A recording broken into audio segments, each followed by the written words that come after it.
Some of you have suspected it for a while. But it wasn't true back then. Now it is. I'm biased.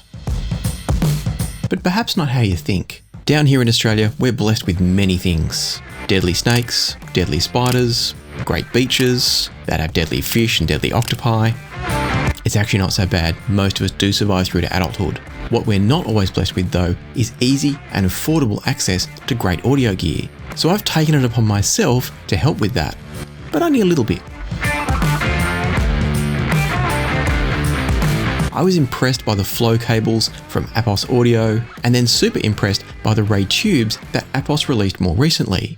I've had multiple Aussies ask me how they can get their hands on these products, and the answer's always been you can't. Until now. I've made arrangements with the wonderful folks over at Apos to import and distribute the flow cables and the Ray tubes for the Australian market. And it's only for the Australian market and only for the tubes and the cables. And that's really important. I'm not touching any of the primary products like DACs, headphone amps, headphones, preamps, you name it. I'm not touching any of those because my independence as a reviewer is far too important to me. I'm a reviewer and a creator first, and so I wanted to really carefully quarantine any kind of bias that I'm going to have as a result of distributing these products. I wanted to quarantine that only to these sorts of accessories. But I'll still share my thoughts about the pros and cons of these different products. Because in the world of accessories, it's not really about best and worst, so much as things like price and the qualities of each product. And to celebrate this announcement, I've actually got a brand new Ray tube to share with you, and it's the 12AX7 Select tube. The 12AX7 retails for $80 for a single tube, or $180 for a matched pair. Now you might be thinking that costs more to get two than the price of buying two singles. It's because they're matched. There's a lot of time and effort that goes into matching those pairs. If you haven't seen my previous reviews of the Ray tubes, these are all hand-selected tubes to very tight tolerances. Often with tubes, it's not so much about where they're made as what levels of tolerance will and won't be accepted. And one of the things I really like about the Ray tubes is they reject anything that doesn't meet their tight tolerances, and that result in a consistently enjoyable sound from them. Obviously, not all tubes are interchangeable unless you've got a unique tube amp like the Sparkos Labs Gemini, and so I thought the best way I could help you to understand the 12AX7 was to use said Sparkos Labs Gemini and roll through a bunch of tubes to describe what I'm hearing from the 12AX7 and how it compares to some other tubes that you might know. And so hopefully by the end of this, I can paint a picture for you of how the 12AX7 Select compares to other tubes that you might know. And then it comes down to you working out whether the 12AX7 is the right tube and whether it's compatible for your tube amp.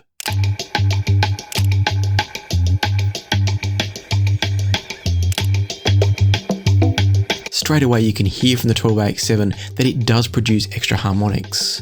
This is something that's talked about with the 12AX7 design. It's well understood, it's well known. It's one of the reasons why they're actually a very popular tube for guitar amps. They produce a lot of harmonics, and that produces quite a lush sound. And it's a sound that leans towards the mid-bass in particular. That produces a sound that's both warm and smooth, but also punchy.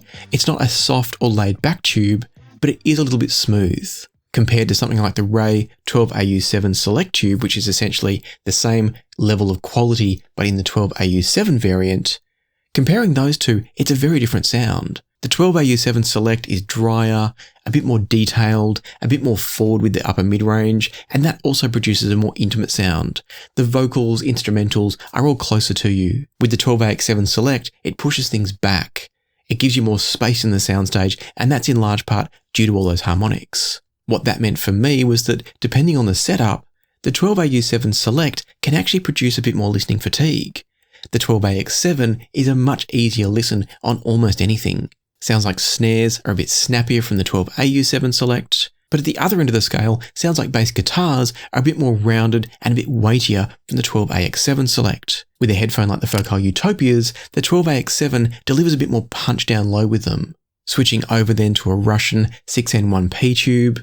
I'm not sure the specific variant or brand. It is one of the OTK versions with a little triangular stamp on it or diamond-shaped stamp, and that tube sits somewhere in between the 12AU7 Select and the 12AX7 Select, meaning that the 12AX7 Select is still a little bit lusher, a little bit smoother, but the 6N1P doesn't push quite as far into the detail and the texture, and the staging is somewhere in between as well. So if you've heard some of these Russian 6N1P tubes, the 12AX7 Select pushes just a little bit further into euphony, slightly lusher sound, a slightly more spacious sound. It's a bit more laid back, but not massively thick or woolly or rolled off in the top end. It's still got dynamics, it's just delivered a little bit more smoothly. In case you haven't heard either of those other tubes though, let's now talk about the Electro-Harmonix 6922 tube that's a stock inclusion with the Sparkos Labs Gemini. The 6922 is a very mid-forward tube, it's almost a little bit boxy in comparison to the 12AX7, and so switching over to the 12AX7 Select shifts the emphasis down into the mid-bass again. It brings a bit more punch and a bit more weight to the sound. The 12AX7 Select is a little bit smoother than the 6922, but not as much of a shift as it was from the 12AU7 Select. However, what I did find was that the 6922 does deliver a little bit more sense of articulation. And as I went back and forth, I did miss that a bit from the 12AX7. It's not the most articulate tube, but as you'll hear in a second, it's not the worst either. And so still comparing with the 6922, I think for me the 12AX7 is slightly less technical. The 6922 does up the technicalities, the sense of detail and articulation, but the 12AX7 isn't a slouch there, and it's the more enjoyable and effortless tube if you just want to lay back and relax to the music. And so then the final tube that I reached for was another 12AU7, but this time the Electro-Harmonix Gold Pin. Coming across to the 12AU7 Gold Pin, it's much leaner when you've come from the 12AX7. It almost felt like something was missing from the music, even though nothing was. Staging from the Electro-Harmonix 12AU7 is a bit more spacious than what I was getting at the beginning of this comparison from the 12AU7 Select from Ray. So even within the 12AU7 range, there's variation there, as there is with every type of tube. But as we're talking about staging, the Electro-Harmonix Gold Pin is a bit more spacious than the Ray Select 12AU7, but the 12AX7 is even more spacious again still. And that's going to come down to those wonderful, juicy harmonics that the 12AX7 tubes produce. And the Electro-Harmonix 12AU7 is also not as technically strong as the Ray 12AU7. And so now all of a sudden what I started to hear was that with the Electro-Harmonix 12AU7 Gold Pin, it couldn't quite keep up with the 12AX7 on technicalities. It sounded a little bit rolled off, a little bit muted or blunted. For some people, the 12AU7 Gold Pin is going to be too laid back and too smooth. For other people, it's going to be the perfect solution for a relaxed and easy listening experience. But for me, the 12AX7 Select balanced things off a bit better.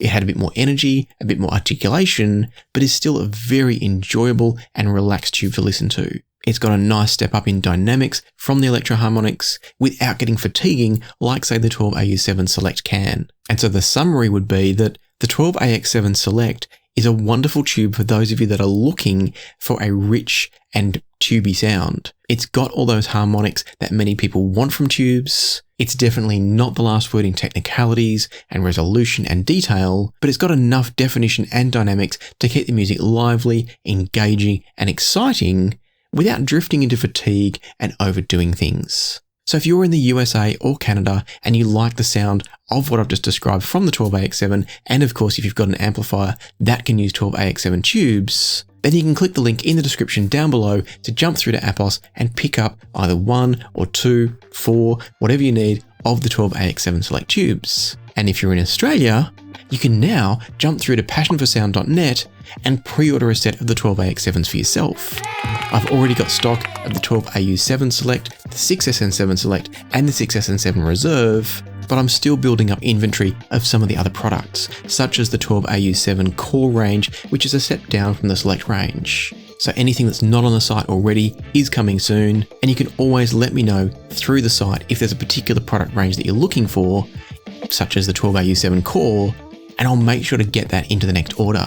So thank you as always to all of you wonderful channel members and Patreon members. Thank you to those who send super thanks here on YouTube for your favourite videos. And for now, happy listening, be kind to each other, and I'll see you here next time on Passion for Sound.